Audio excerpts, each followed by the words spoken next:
pale albino rats. What do you think is the reason for the difference in their behavior? The animal on the left is hungry. The one on the right, with the food in his cage, is satiated. How will this difference in drive affect their... In order to see whether the difference in drive will produce a difference in learning, we're going to use an apparatus with two identical compartments. One for the animal that is very hungry, and another for the animal that is not hungry. At the outside end of each compartment is a food delivery apparatus. This consists of a stirrup-shaped bar placed above a food dish. Pressing the bar delivers a small pellet of food into the dish immediately below.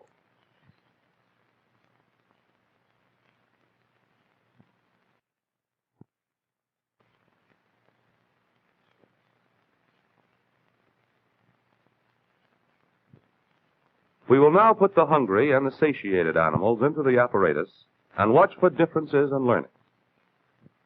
After being put in an unfamiliar environment, both animals are active. But the hungry animal is somewhat more active.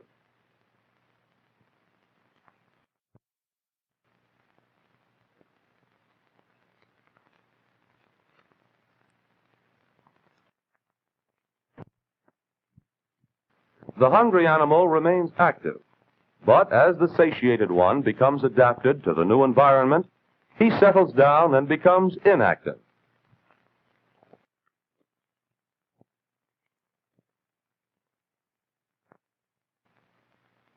Watch the wide variety of responses which the hungry animal makes.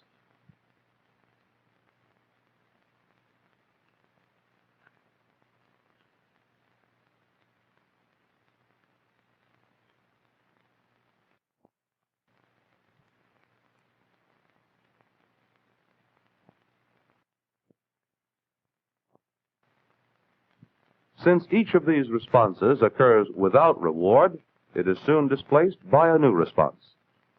The behavior is variable.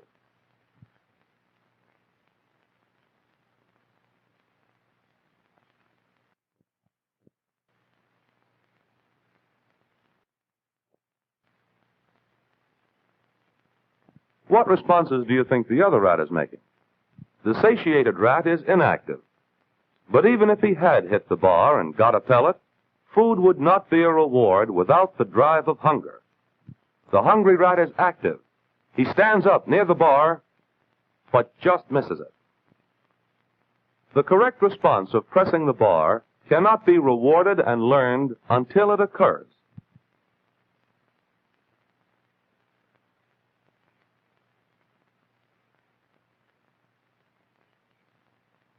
He approaches the food device, stands up near the bar, presses it, but since he does not see the pellet and the food cup, he is not rewarded. Now he finds the pellet and is rewarded for approaching the food cup. From now on, he confines more of his activity to the region of the food dish.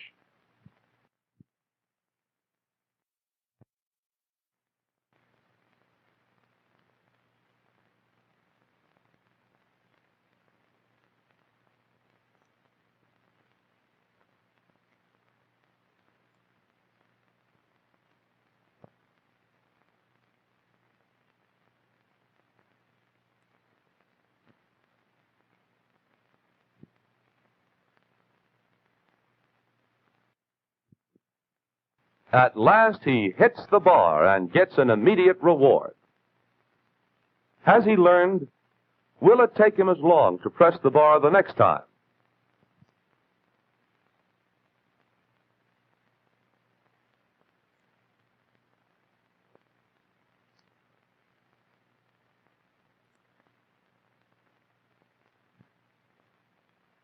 Although the animal still makes quite a few irrelevant responses, he presses the bar much sooner the second time. The occurrence of a single reward has strengthened the tendency to make the response of pressing the bar. Notice that the rat performs exactly the same response which was rewarded.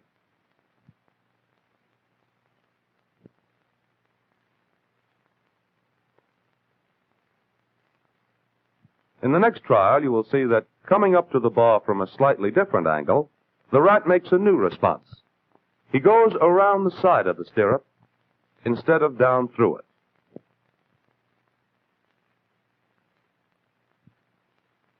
He goes back to his old response.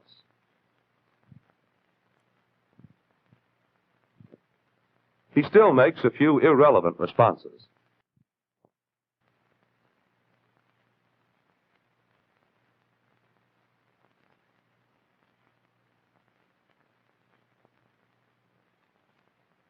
Watch him go around the side of the bar again. This response gradually wins out because it is rewarded the fastest and with the least effort.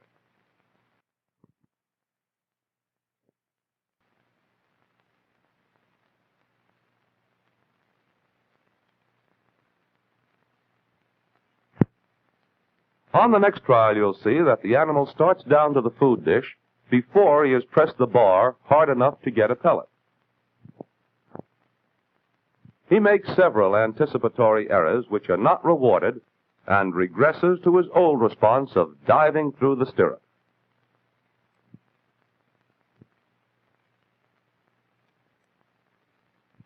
These anticipatory errors occur for a number of trials and then are gradually eliminated.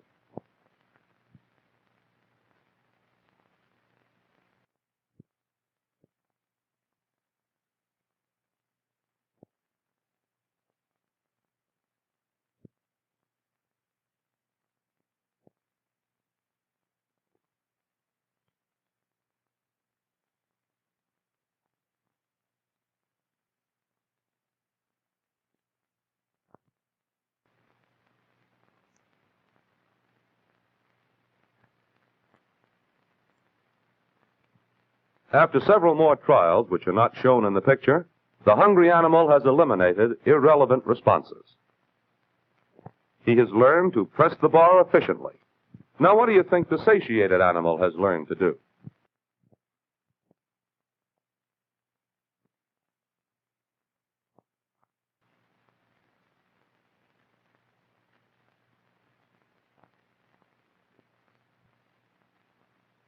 With this device, we can put a mild electric shock on the grid on which the rat stands. The shock is adjusted to be annoying, but not painful.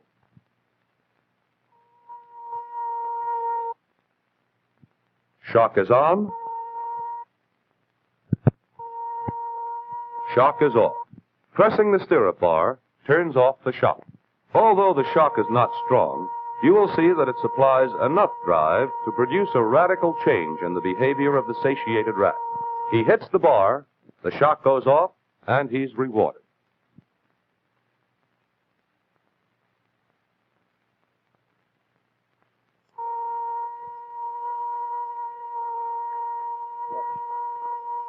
He hits the bar and is rewarded again.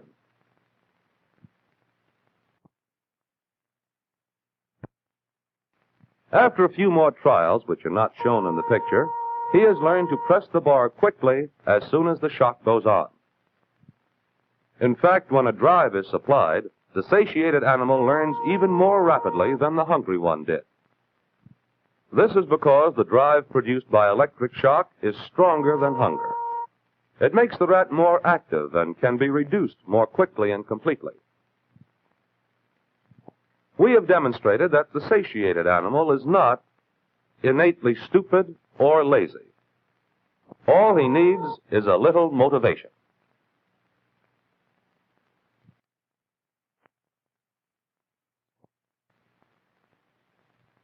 Again, a mild electric shock can be administered through the grid on the floor of the apparatus. This time, it can only be turned off by rotating a wheel. As soon as the wheel is moved, the shock goes off and stays off till the next trial. Just as in the preceding demonstration, the satiated animal starts responding as soon as a drive is supplied.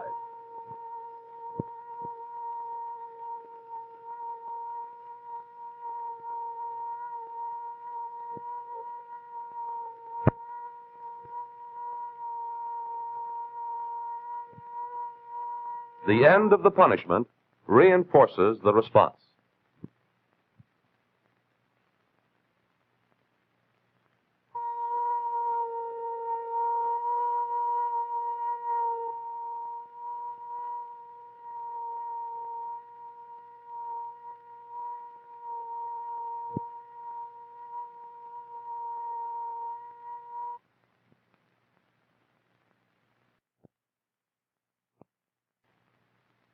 The behavior of the animal has been radically changed by this training.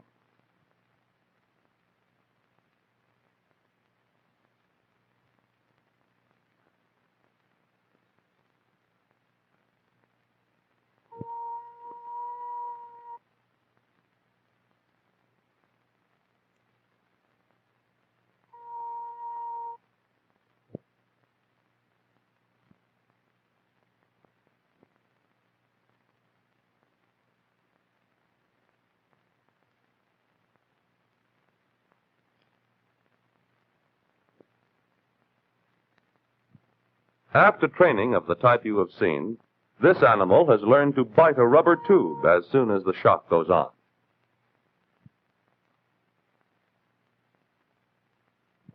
When he starts biting, the experimenter turns off the shock.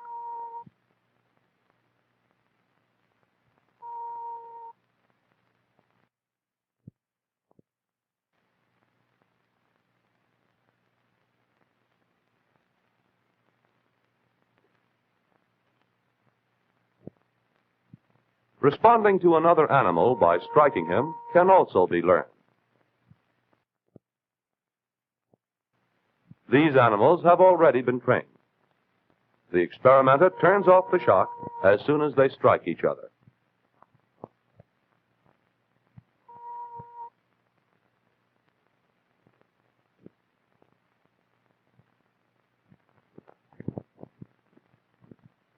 You have seen the role of drive in producing activity.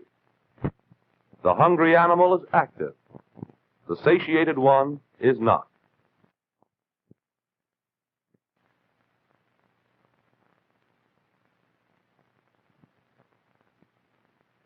The hungry animal learns the response, which is rewarded by the food that reduces his hunger drive.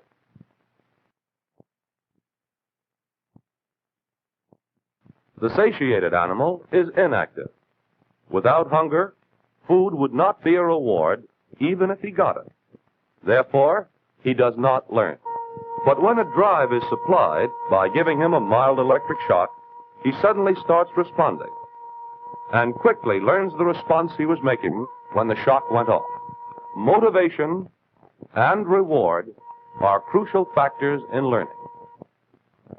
A motivated animal will learn any response which occurs and is promptly followed by a reduction in the strength of the drive. In this way, motivation and reward control learning.